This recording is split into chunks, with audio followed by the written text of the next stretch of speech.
The All Progressives Congress has fixed March 17th for an emergency National Executive Committee meeting. Hi, welcome to What's Happening. These are the top 10 stories now. At number 10, Nigerian Airlines say they are shutting down operations over aviation fuel scarcity. APC, Dana Air, Ibom Air, Aero Contractors and other airlines announced disruptions in flight schedules on Wednesday due to the lingering fuel crisis bedeviling the nation. In a statement, APC said, "Unfortunately, the fuel scarcity is starting to seriously impact our operations, as we are likely going to experience flight disruption today and in the coming days until the situation abates. The aviation fuel crisis is taking a new turn and has continued to affect our operations."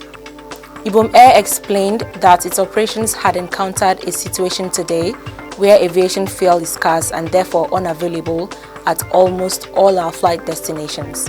At number 9, the United Kingdom has seized all assets of Chelsea FC owner Roman Abrahamovich. He is one of 7 oligarchs hit with fresh sanctions, including asset freezes and travel bans over Russian invasion of Ukraine. Prime Minister Boris Johnson said there can be no safe havens for those who have supported the invasion. 55-year-old Abrahamovich is alleged to have strong ties to Russian President Vladimir Putin, which he has denied. But the government believes Abrahamovich, who has an estimated net worth of £9.4 billion, is one of the few oligarchs from the 1990s to maintain prominence under Putin. Under the sanctions, Chelsea will operate as a club with a special charity license. The proposed sale of the club by Abrahamovich has also been stopped, but it won't be able to sell new tickets for games or sign new players.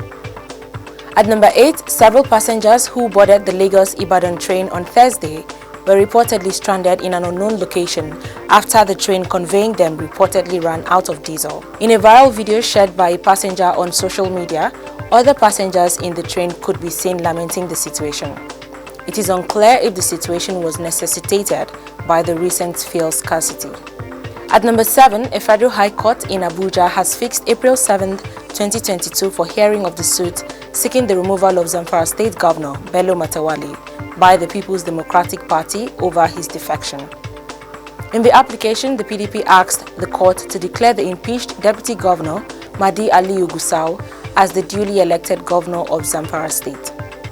The opposition party is also asking the court to sack about 37 members of the National Assembly and the State Assembly who defected to the All Progressives Congress. Following an application for rejoinder and the submissions of lawyers in the matter, Justice Inyangekwo on Thursday fixed the suit for April 7th. At number 6, the United States says it will send $13.6 billion in humanitarian and military aid to Ukraine after the U.S. House approved a $1.5 trillion spending bill to keep the government's doors open for the next 6 months.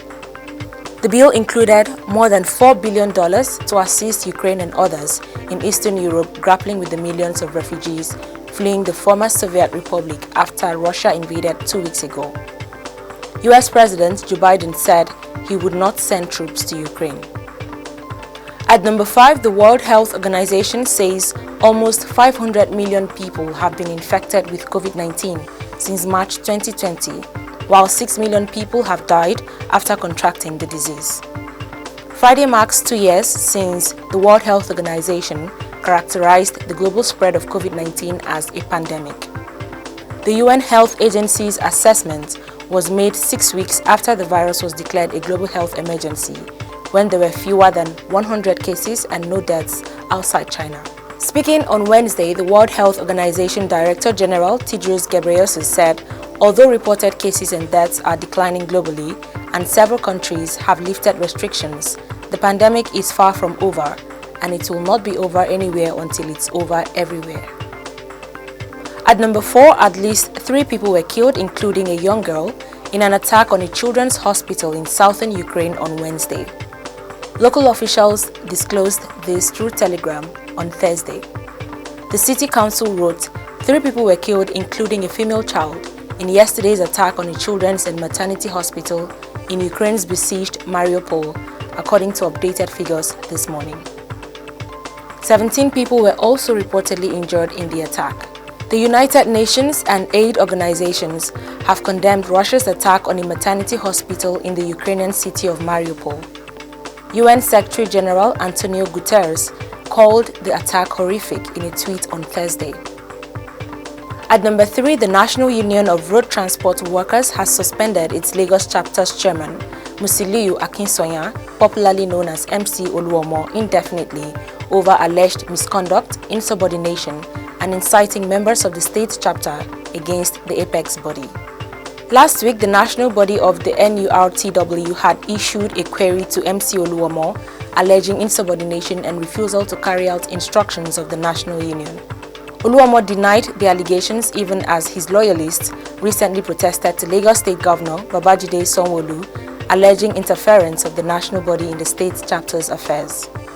In a letter dated March 9th and signed by the General Secretary for the national body, Kabir Yao, NURTW suspended Oluomo, directing him to immediately hand over the mantle of leadership to his deputy chairman and release all property belonging to the transport body in his possession to State Secretary. At number 2, terrorists have attacked a community in Kaduna State, killing 3 locals and abducting 2 women. The attacked community is located in Ugwan Galadima, Gonin Gora Chikun local government area of the state. The chairman of the Christian Association of Nigeria in Kaduna State, Reverend Joseph John Hayab, said the terrorists raided the community in the early hours of Thursday. He said the terrorists operated for about an hour in the community, shooting sporadically. Finally, at number 1, the All Progressives Congress has fixed March 17th for an emergency National Executive Committee meeting. The meeting was announced in a notice signed by Niger State Governor and acting chairman of the APC Caretaker and Extraordinary Convention Planning Committee, Abubakar Bello, Ken Nnamani and Stella Okotete. The planned virtual NEC meeting will be held at 11 a.m. on the set date. The decision to hold the meeting was taken at the 23rd meeting of the APC Caretaker and Extraordinary Convention Planning Committee on Tuesday. The APC National Convention is scheduled to hold on March 26th. Always remember to wear your mask, wash your hands, and stay safe. That's all for today. See you next time on What's Happening.